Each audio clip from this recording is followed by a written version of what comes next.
President Ruto and I have just witnessed the signing of 2 frameworks for cooperation, further solidifying our already existing friendly relations.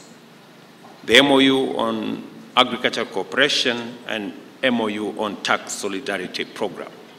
These MOUs will cement our aspirations to promote bilateral partnerships in their respective sectors and open up new avenues for collaboration between the 2 countries and peoples. Several other MOUs are in the pipeline, and we are committed to ensuring their successful implementation. But we also discussed cooperation in other sectors of the agriculture. We also touched upon cooperation in the sector of modern technologies, environment protection. We also discussed various forms of winning energy from renewable sources, be it hydropower plants or be it wind farms or be it solar energy.